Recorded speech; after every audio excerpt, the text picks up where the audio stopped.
I want to tell you a story. So I am pretty good with technology, but only the things that I'm used to, like computers and phones. But when it comes to cars and anything electrical, not it, especially electrical. I don't deal with that. My great grandfather was an electrician. And so anytime we had electric questions at home, we'd always call him or my grandfather because he was pretty good at it too. And so that's the thing for me. If I have like even uh, light switch or changing a bulb, I can handle. Okay. But All other right. than that, that's my extent of electrical things. And so my wife and I live in a condo, and on our deck at Christmas time, every year we'd always put garland, Christmas lights, and then you plug them in. There's one outdoor outlet, unplug it every day. Well, we helped my in laws decorate for Christmas this year, and they put up lights outside their house, and they were like, let's try and use a timer. And I said, oh, well, that sounds great. My grandparents use one of those. I'm sure it's easy. And in my mind, I always thought timers, and this is true. I found that there's lots of different kinds of timers, but I always thought in my mind that every Christmas light timer, you had to be at the outlet with the Christmas lights, plug them in, and set the timer for a 6 hour period. And then it would know every day after 24 hours to turn back on. Right. So I go to Lowe's and I find their aisle of timers, lots of them. And it hit me, wait a minute. I don't have to buy a timer that I'd have to be physically sitting there at 5:30 when the dust goes, and I have to plug it in at that very moment that I want to happen every day. No, you can just Uh-huh. find a timer and tell it what time you want it to come on. This is 2024 here. Should be. And so I got some of those, and man, they're nice. I can see why people use these timers. It's great. It's life-changing. But that kind of shows you the extent of my knowledge of technical things, which is why I'm in the podcast world and not in the fixing cars industry. You wouldn't want me fixing your car. But Yeah, I anyway, think I had this. I think I had a similar thing with the timer, and I couldn't figure it out. So you're not alone. oh good. Good. You're not alone. Now I know Uwe wouldn't be the same. He'd probably just be like, "Come on, guys, you're children." He's I just buy the Christmas lights where the timers are built in and fixed 6 hours during the day, and then I plug it in once. Yeah. Well, I'm glad you figured that out. It took me 28 years. But let me also tell you a story, right? So I was at Bosch in the 90s. And the 90s were the era when all the car makers across the world transitioned from mechanically controlled cars with no computer in the car Yeah. to computerize everything, right? And I helped building a tool we ended up selling to every car maker and their suppliers in the world. And man, the transitions they had to go through and deal with software in the mechanical world, unbelievable. I Yeah. mean, the hesitance by the engineers who now had to either get fired or learn something new, Mhm. unbelievable. Yeah. And I mean, it was fun. We did a lot of great stuff, and now you just take it for granted. And It and seems and like that's then still happening today though. Uh yeah, seems like a especially in lot the of people are still aftermarket. dragging their feet. Yeah, in the aftermarket especially, right? So we had a joke. The BMW 5 Series is called 5 Series because it takes 5 hours to reprogram the BMW in the aftermarket. Yeah. Or 5 years. No, it's Yeah. technology has changed all of this, and I'm glad we have Elon and a few others who basically have leapfrogged the traditional car makers, Yeah. I right? think Because it would go that's ahead. like a human thing. You know, once you do something for so long, so well, you just in your Yes, brain, new information is not where you want to be, and you just want to keep doing it a certain way. Yes. Even if the Christmas lights are way easier on you than having to go plug them in and unplug them or be there at the exact moment you want them to turn on. Even if it's just there's something in your mind that's just like, oh, this is how I do it. Right. I'm not going to change, you know? Why reinvent the wheel? This is an actual Yeah, thing. I know. Even if it would make your life so much easier, you still Yeah. don't. You just can't get yourself to go there. But it hit me when before Auto Vitals, actually with Auto Vitals, I also visited some collision shops and one specialized in Tesla. And I was just trying to figure out whether the software we built would also apply to collision shops. And the guy told me that for the same Tesla model, he has to check which one of the doors it is because they have changed the door twice within 18 months.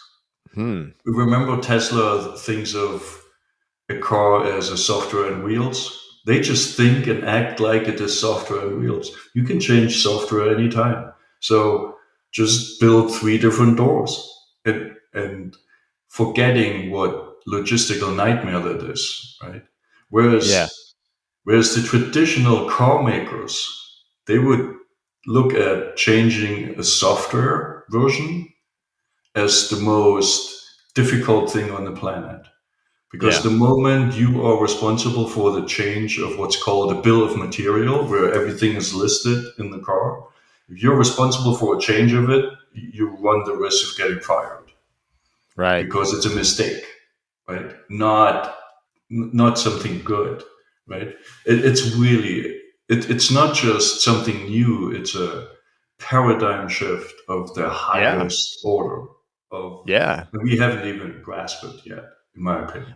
I mean, it's just cars aren't cars anymore. They're computers Right, with wheels. right, And that takes a whole different type of technician, a whole different type of shop owner, right. service advisor who is willing to go to the because a lot of people 20 years ago got into this industry because they didn't like computers, didn't like to Oh, I have to see. learn Yeah, about tech and stuff. They right. wanted to work on cars because it made sense, and now they have to figure out how all this programming works, and it's very different from just a handful of years ago. You have to learn those things. Yes, and recruiting the new generation of technicians. It Hmm. helps if you bring some nice tools, starting with a DVI on your tablet with you, right? They know how phones work, and Yeah, tablets will say, "Oh, wow, this is now auto repair. I want to know more," right? that is true. In a way, it makes it easier to hire. It does. Yes, The You younger know, generation. Yes. it's so this has always been an issue in the repair industry, but educating yourself enough so that you can do your job, great. But educating yourself enough to then learn how to educate the customer is a whole different story. And it's an issue because with all the changes in the repair industry, and some of them are needed, there a lot of the shops that people still continue to go to are so outdated with training and technology that they can't even physically fix the newer cars in the first place. But customer care, but also attention to detail and how they explain what's happening with their car and then why certain repairs are needed is very difficult. And it almost complicates things because of the technology aspect. And I know you guys do a lot of that, and it's important for yes, me because I'm inside the automotive repair industry now, but previously I wasn't, and so I'm learning a lot. It's drinking with a you know fire hose, whatever. But it's really important for me to know things about my car and why I need to do things. But I don't get that kind of education from technicians or most shop owners. Some are great, but most understand it in a way that makes sense to them, but not in such a way that they can explain it to me, the customer. explain it above my head, and it's not on fourth grade Braxton reading version. Well, and we found that most people are like consumers today want to educate themselves, and we have everything at our fingertips now, right? Dr. Yeah, Google, right. as they call it. But that's a good thing and a bad thing, because you can Exactly. get lots of bad information out there too, and it can 100%. further confuse. 100%. And Yeah. then that's why you kind of rely on, yeah, sure, do all the research, but bring the information that you found to your service advisor, because that is supposed to be your trusted ally, in your car's health, right? So it's great. We have all this knowledge that's available to us, but you still want to talk to the doctor. You still want to trust the professional that, they know what's best, right? Yeah. Yeah. Yeah. And that's really a cool starting point, I think, because in the past, most auto repair shops understood educating their customers from an authority point of view. I explain to you what I know. Believe me, I'm right. I'm the expert. Right. That has changed now. We, to your point, we want to make decisions as consumers on our timeline in our control. We just want you to give me the information I understand at my level. Right. And so when I found this out way back, actually with a shop owner, Frank, and we had this, he became an involuntary case study, unfortunately, or fortunately for Autotech IQ, I have to say. Right. Because he had two service advisors, and one used a different DVI process than the other one, scored 10 minutes average research time, meaning his customers studied the inspection results for 10 minutes on average. Wow. That's so long, right? It's unbelievable. Yeah. The other service advisor, and remember, they both had the same techs doing the inspection. They both used the same inspection tool, but the other service advisor had only 3 minutes customer research time. And the guy with the 10 minutes scored on average $3,000 more per week with less cars. Wow. And when I saw that, I said, Frank, same tool, same metrics, same text.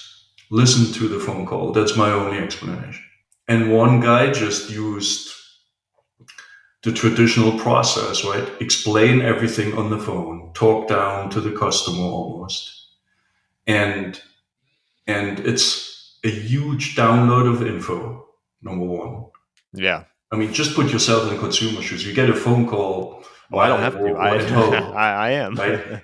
You get interrupted, and then you get this fire hose of info, half of this luck, if you're lucky, you understand. And then you're pressed to make a decision in the same phone call of yes or no. Right. Right? And so my favorite analogy is, imagine you go to Amazon, look for a product, you find it, you find the page, the web page, but you can't decipher the picture. Not that it's blurry or anything, you just don't know what it shows. And then you get a phone call from an Amazon salesperson explaining to you what's on the picture and asking for the buy. Can you imagine that? Amazon wouldn't be where they are today. You would never use Amazon again? No. You feel violated in your autonomy to make decisions. Right. And back to that service advisor, the process was different. The high scoring service advisor was clear pictures, circling what's wrong, putting in notes in the DVI, where the other one was still back in the, I need to take pictures, but not, I mean, I don't know how much information he was actually giving them. He just felt like he still was going to do everything like in the past. Then why do you have a DVI tool if you're not going to use it to your, fullest potential? I mean, it's been proven, time and time again that you can increase your ARO, and that's what everybody talks about who is a DVI software provider these days. Yeah.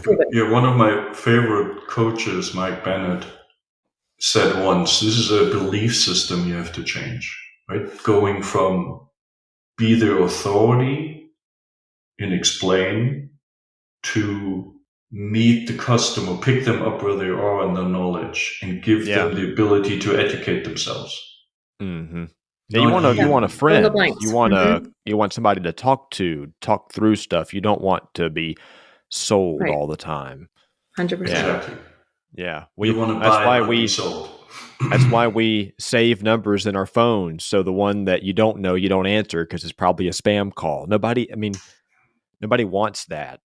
It doesn't work. Like, maybe it used to, but not now. We've learned how to avoid that too much stuff. Information, right? Yeah. There's just too much. It's coming at us from all directions.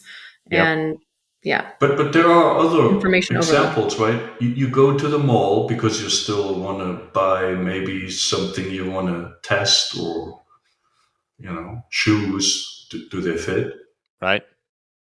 So you enter the place. The moment a salesperson approaches you right away and says, "Can I help you?" 99% of the people say, "I'm just browsing.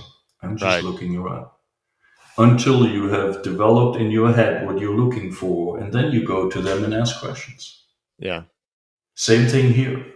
The service advisor should just lean back, wait for the phone call, and put time in making the picture self-explanatory at the layman level. Then it's like Googling your own vehicle, right? Mm-hmm. And then you educate yourself, and then you ask questions, and then you get a higher approval rate. It's really simple. Yeah. Simple in theory, hard to change. I was about to say that. I was going to say that sounds so easy, but why don't we do it? Yeah. Because it is hard. And so that's what we teach to the shops. And I give you another example because you brought it up with the addresses and the phone numbers. Most tools who send out a DVI inspection use a phone number which is not the shop phone number. Right. And although you have been told at drop-off, we will send you an inspection result, it's just one little piece of information amongst a lot of other information at drop-off. And then you get a text message claiming from a phone number you don't know, it's not in your address book, claims to be the shop, and you're asked to click a link. What do you do with text messages you don't know the sender of, which is asking you to click a link? Block. You're told not to touch those. Yeah. Then you never get to shop on Amazon because you have no money because it's all gone if you click those links. Right. Exactly. Anyway, so there are many little things which and so you guys are helping repair shops fix all this stuff. And yes. Okay. And then we measure it. So we found that declined job rates are the best metric for finding out whether the shop's DVI process works well or not. And so we just got from all the certified shops the database, standardized all the jobs so they are the same, and then we're shocked. Yeah.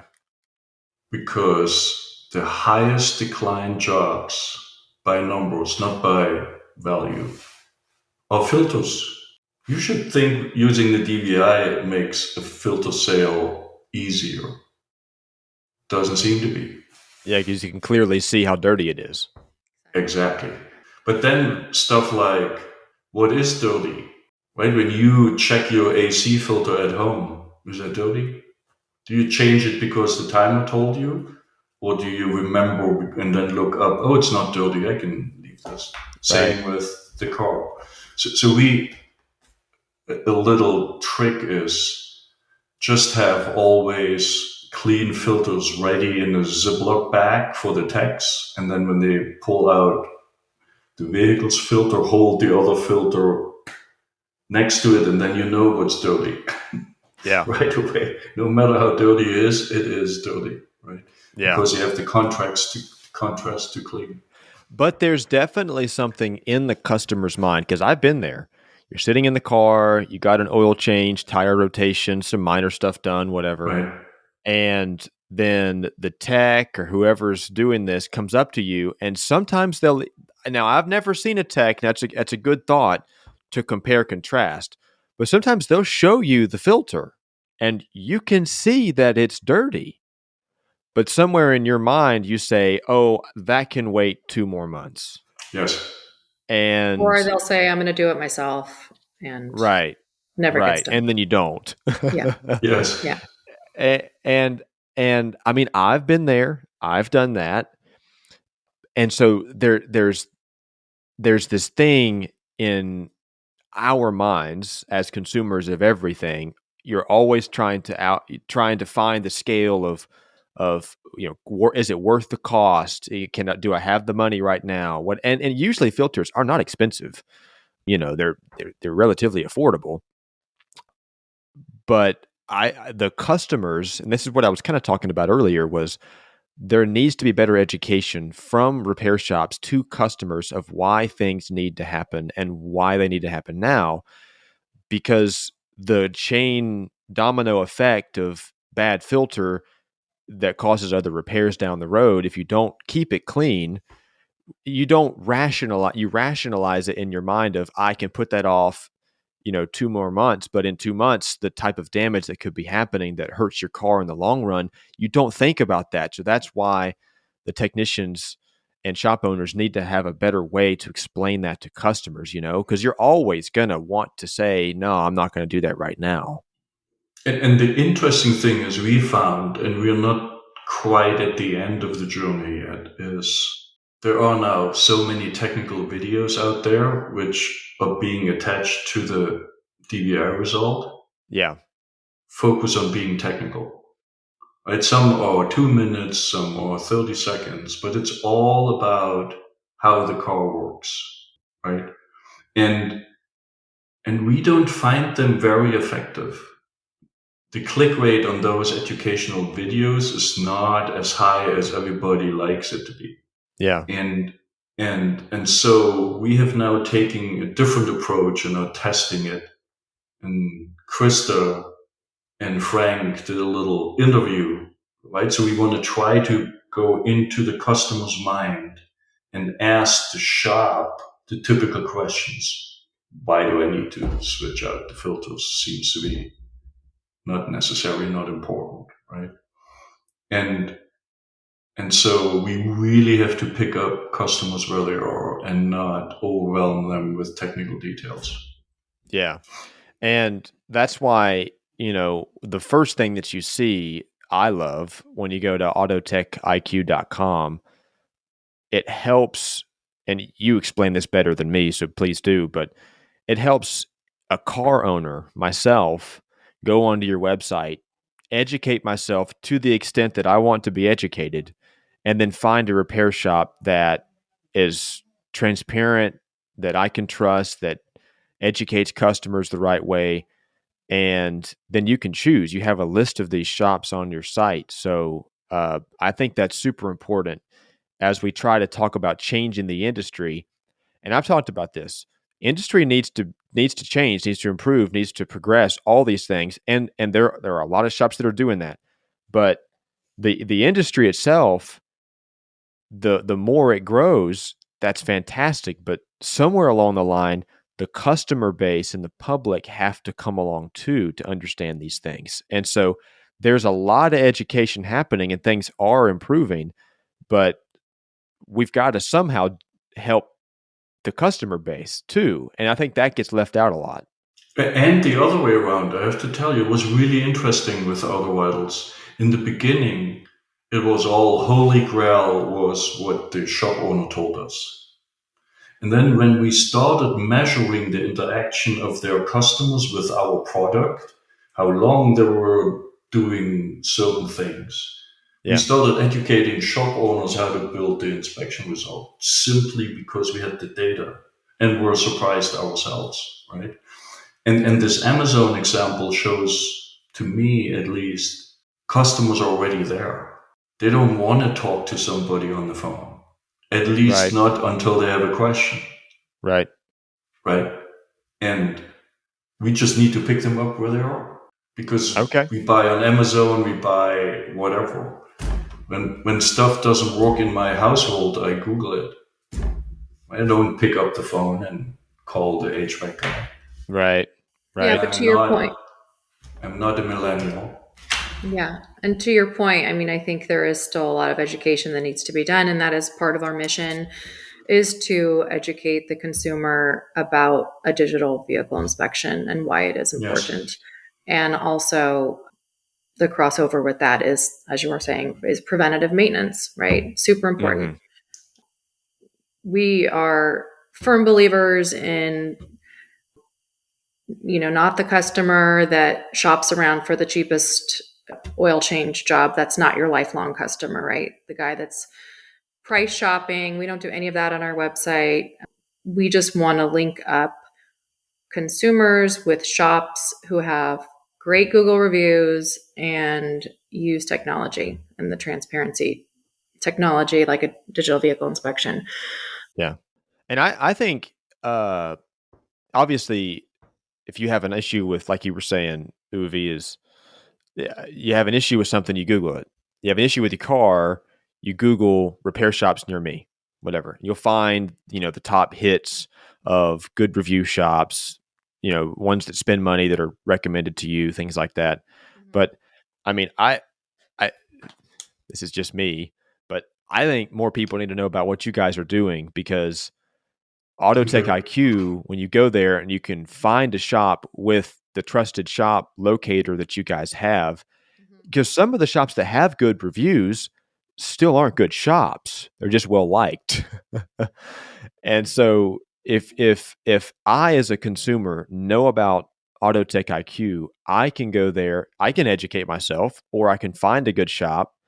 And you guys kind of do the work of filtering out the shops that I don't want to go to as a consumer.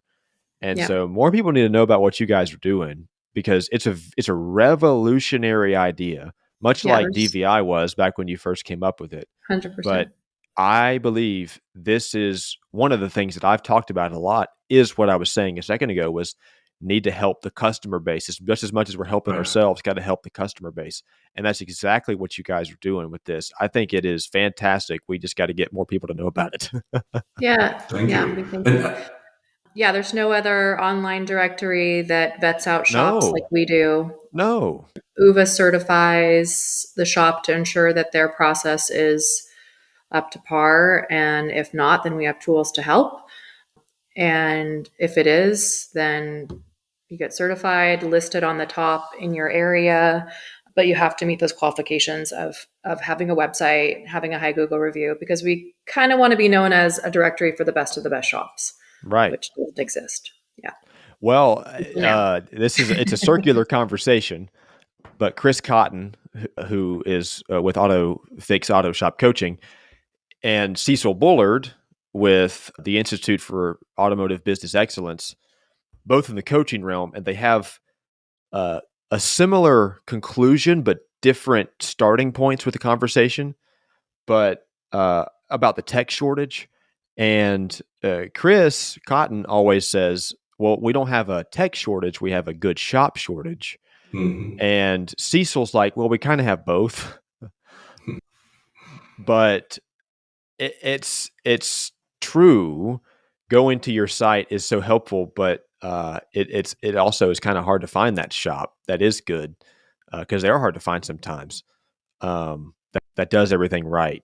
And maybe your website and things like this will help weed out some of the bad ones, and we can get some more good shops out there. And there's one more element I want to talk about, if that's okay, and that's how Google works. With Google, if you type in brake repair, Google thinks you're looking for a shop. If you type in brake pad replacement, Google thinks you want to do it yourself, or you want to know how much it is. It brings up like, and so all of a sudden, no auto repair shop shows up on page 1. Right. It's all And like if you just DIY stuff. DIY, yes, yeah. but so Google calls that search-based intent, right? So they have figured out based on your click behavior and the other billions of clicks they have collected over the years, that if you type in certain combinations of terms, oh, you're looking for a job, and oh, you want to be educated, right? And autotechiq.com shows up for both, Right. right? So shop websites have it hard to show up for educational intent because it's nationwide. It's not local. Brake repair is local. Right. And Right. AutoTech collects both clicks. Now, We're trying to. One moment. El gato. Stupid technology. Tell me about, so Krista, you sent me a press release a few weeks ago about Job View IQ. And we've sort of talked about that a little bit, but explain more about Job View IQ and how that synchronizes with everything else that you're doing. Well, as Uwe explained, we found out that decline job rates were really high, low, high, Super high. super high at some of these shops. And so they needed a tool there's not really anything integrated with software that integrates what we put in. So we have all of our shops information. Jobs, first of all, were not standardized. So what one shop calls something, another shop calls something else. Well, that's a big issue. Yeah. Having jobs standardized and having all this information in one place is super helpful. And basically it's a dashboard where you can monitor over time how they've improved, but you're not on your own. We have 2 shop owners on our team, Frank Scandura and Brittany Schindler, who assist in that process and give you things to work on. So there's check-ins with the trainers, and you monitor over time your progression. How long have you been working on this? It's about 6 months old. Probably. Right? Yeah. Okay. That's pretty quick turnaround on something as big as this. We have amazing engineers on our team. Amazing. Our engineering team is the best. It sounds like it. Yeah. Yeah. There's no comparison. Yeah. The stuff that they can come up with and turn around. Yeah. It's amazing. You know, you guys are just doing so many things that nobody else either is doing or wants to do, but you're tackling issues that I think are so important for the future of the industry. So I think it's almost like you have a bit of a crystal ball for what's happening, and DVI obviously was a big part of that. And so I guess what Uwe, in your opinion, what's the biggest things this industry needs to focus on now to move forward in the future? I don't think there's one Braxton. thing. I mean, pick the brain of the wisest guy in the room, right? I mean, it's to be proven in the future, but I believe, like you said already, mechanics have become technicians, and the portion which needs computer knowledge is growing every day. So wait a minute. Let me just pause. You're saying that I'm relatively smart? Yes. Even though I don't look it. I just got a compliment. Did you hear that, Krista? I got a compliment. I heard it. And thank it's you. being recorded. So yes, that's right. That's right. Yeah, thank you. And anyway, keep going. The trend which excites us is what we have been talking about.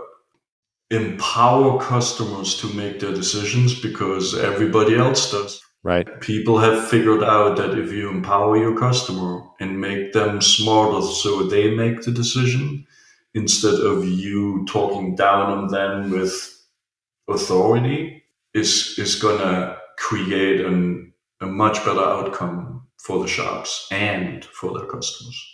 Yeah. And I think that's the transition we like to be part of. Yeah. Yeah. I'm interested to see, because I think that's going to take some time. Yes. But I'm interested to see as that starts to happen, what kind of effect the industry sees, and I think it could be a big one. So, But we have seen that through the approval rates of shops who follow the process of empowerment. And that's why those metrics are so important, right? This customer research time was just one of many KPIs, right? yeah, And then when we noticed how it's directly correlated to ARO, to average repair order value, we couldn't believe it. I mean, the longer, the higher the ARO. It's that simple. And so we put it in the tool that a service advisor could actually see the number ticking up. And then we would say to the service advisor, don't call the shop until it stops. Because they're still educating themselves. Don't interrupt them educating themselves, right? And then you can't even wait for the phone call to the shop instead of you calling out. Because they have now questions. They now want to buy. They want to buy. Right? Because you have to equip them with the information they needed to make a decision, and they still have some questions. And there's plenty of cars on the road. Yes. I mean, shops and are the not going to average, hurt. what is it now? The latest number is 12.6 years or 12.8. Yeah. It's going up quickly. It's I think it goes up a month every month because everybody's keeping their cars. So no, it's exciting, and I have to tell you, I was really in the beginning. I didn't know whether that's a good idea to do AutoTech IQ. You won't believe it. So I went to shops, because I thought they'd tell me, buddy, stay away. We educate our customers, not you. Right? That was my expected reaction, and nobody said it. They all said, pre-educated customers approve more. Go ahead, and some of them even wanted to invest in the company. Right? I mean, I was blown away about the reaction. How long ago was that? 2 years. Yeah. Well, that's great. The things you guys are doing in just the 2 years too. It's your engineering team is pretty good. It is. Yeah. It's really good. Well, thank you guys. I appreciate you coming on and sharing some of this stuff. Really encouraging. Thank you. As we try to improve the industry, we're all a part of it. So thankful to kind of be on the same team here. Thank you very much for having us. Thank you.